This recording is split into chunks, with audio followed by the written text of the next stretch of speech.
Good morning. Good morning, all. Wow. Where are you?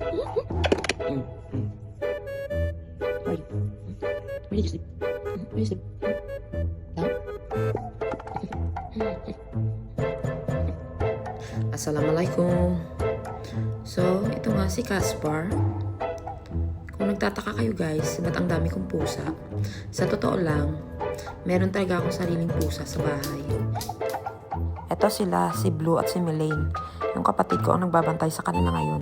So, itong pusa na to, pusa to ng Dr. Deborah. Ito naman kay Dr. Mark. 10 yan sila. Bali, 2 bahay ang binabantayan ko pag sila ay nasa bakasyon. Alam mo naman, mga propesor, walang ginawa kundi magbakasyon lang. In short, wala na silang mapaglagyan ng pera nila. Sana all! So, dito na to sa bahay na to, si Caspar nga ang pinapakain ko at binabantayan. Sa kabilang bahay naman ay kay Dr. Mark.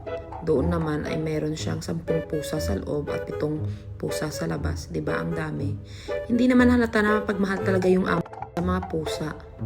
Diba? Sana pusa na lang din ako. Yung mamimili ka ng mayaman na amo, papakainin ka ng unlimited at mga mamahaling food. Sana all!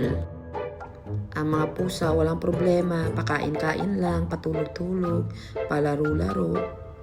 Kayo na talaga. Meow, meow, meow. So, kapag ganitong month, start ng June hanggang August, nakabakasyon ang mga amo ko. So, ako naman, wala akong pasok kasi school na rin ako tatrabaho. Ako ang nagbabantay ng mga pusa nila. Ito yung mga extrang job na napakadali. Magbabantay ka lang ng pusa, papakainin mo lang, lilinisan mo lang. Nagkapera ka pa.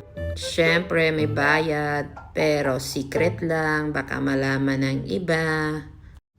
Kaya nga naging OFW ako sa Qatar. Kasi para maging alipin, hindi maging alipin ng mga Arabo, kundi ng mga pusa.